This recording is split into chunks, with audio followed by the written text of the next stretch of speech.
Hi, my name is JoJo, and today I'm going to show you how to create a resume using Canva software. Canva is one of my favorite. Canva is an online graphic design platform which makes it easy to create visually appealing content such as presentations, flyers, and much more actually. So we're going to spend some time building a resume with minimal skill and effort. So first and foremost, you're going to go to canva.com. And you could technically, there's a free version of this, or you can pay for Canva Plus. When you enter Canva, on the left-hand side, there's going to be a hamburger bar, which is what I like to call it. But if you select the hamburger bar, you can see that it'll tell you what your plan is. There are different types of templates. You can upload photos or use photos, graphics creators, and star content. There is a button that says create. There is the home, projects, templates, brand, Canva AI, as Canva does have AI technology, and then a little bit more. Normally, I would go to the middle here that says search millions of templates, and I can search resume. And so you can see that there are a surplus of resumes that populate here. These are all resume templates, and I love this because, again, everything's done for you. The look and feel of the resume that you're looking for is really in a one-eye bird's view, or bird's eye view, I should say. Ha ha ha. So let's just select this basic one. Once you click on it, you can select customize this template, and you're going to see the template populate here. This is how it looks. Now, whenever you're doing a resume, one thing I love about templates is the template will already have the suggested different areas that you would like to add to your resume. So when you're completing or doing a resume, one thing that I've learned is that recruiters they're going to utilize software that has AI technology already in them. So what you want to do is ensure that your resume is tailored to the job requisition that you're looking for. So first and foremost, you do your basics. I love this here. You can, put your email. I'm going to enter my email, jojo.chalipa@gmail.com, right? You can enter your cell phone, and you can see that you just literally tap into it and enter the digits of your phone. 954. Okay. You can add your address here. I normally would not enter my full and complete address on a resume. Recruiters are not looking for your full and complete address on your resume. So all you need to do is put your city and state. That's it. If you want to add a zip code, that's optional, right? And then your resume should always have something big, bold, and beautiful, and that's going to be your name, right? So you put your name at the top. You can also have where it says under here, this is obviously not English, this is some gibberish here, but normally resumes are tailored to the career path that you are looking to embark on. So for instance, you can have, education, major, oh, nope.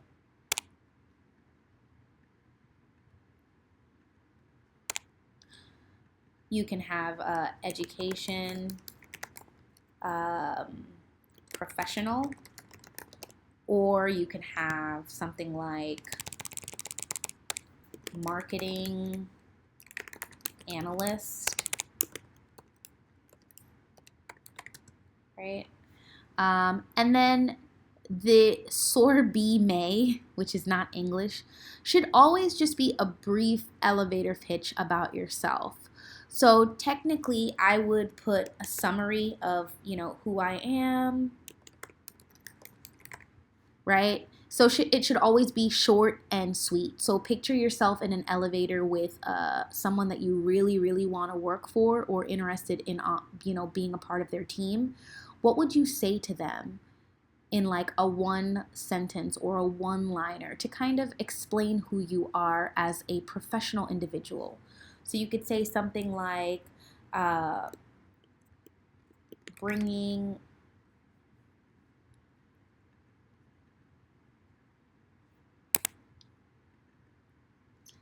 bringing 2 to 3 years of marketing subject matter expertise, I would say. And you could say led a team of 3 people,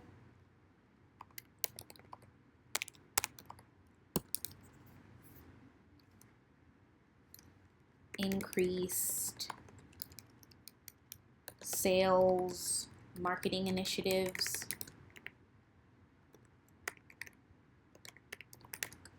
by 50%, or something that's going to be a hook, line, and sinker for why your resume or you as a professional stands out, right? So your summary should be your elevator pitch.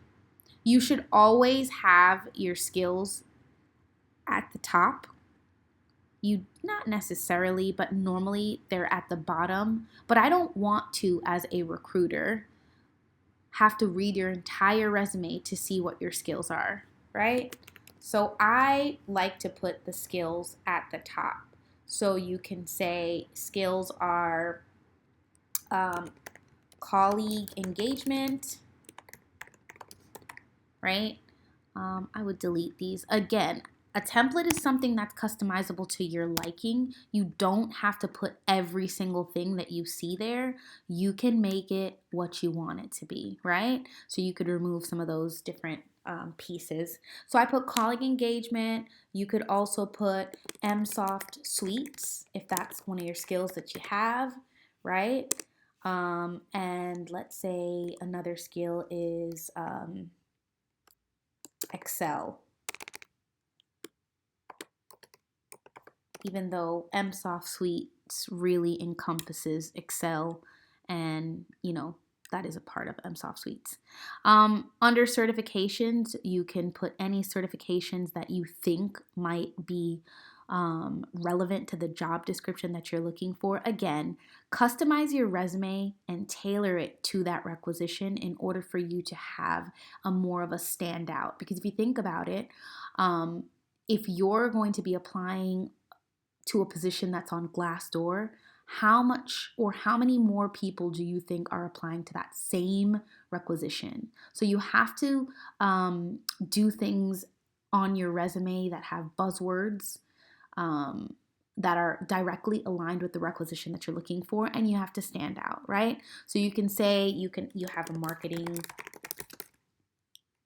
certificate, right? And anything that you don't think serves you, delete it, right? And then here you can put your education. I don't know why that keeps happening. Education is a big thing, right? You can put your MBA, you can put your bachelor's, you could put whatever you need here, right? I would delete these, right? This entire piece you technically don't need.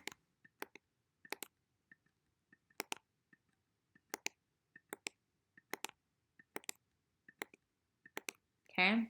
And then obviously you're going to have your experiences.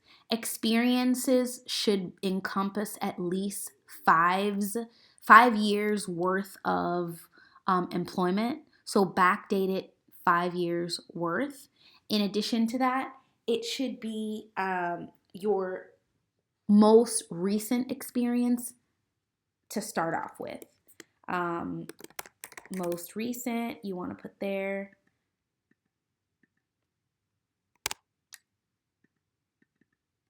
Most recent experience,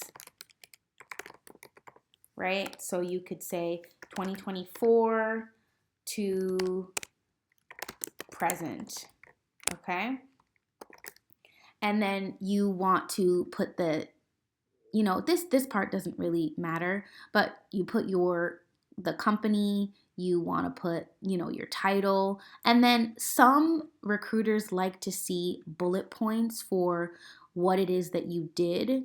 It's really up to you how you like to do it. Some recruiters like to see it in paragraph form, but what I've noticed along the years is that it depends on the job category and the role that you're going for.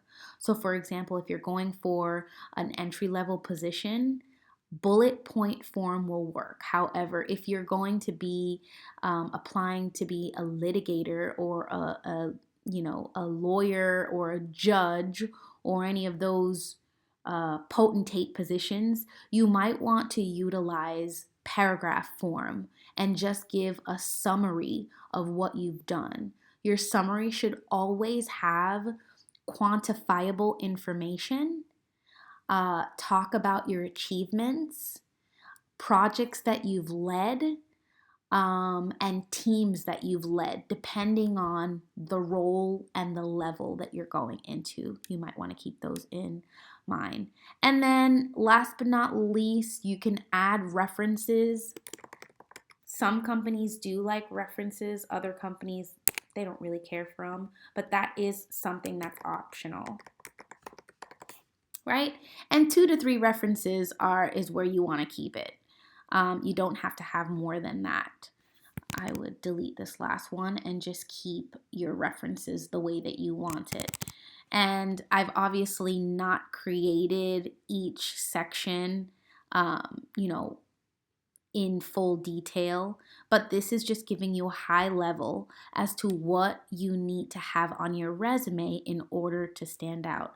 So I hope you love it, and I hope you enjoy Canva. Canva is one of those platforms that if you're not technically in school, or if you are not someone who kind of stays up to date with the platforms that you can use to make resumes, like a recruiter, then people don't really use it. Normally, people go to Microsoft Suites or Word to try to get templates, or they'll create it from scratch. But Canva does the work for you. So enjoy.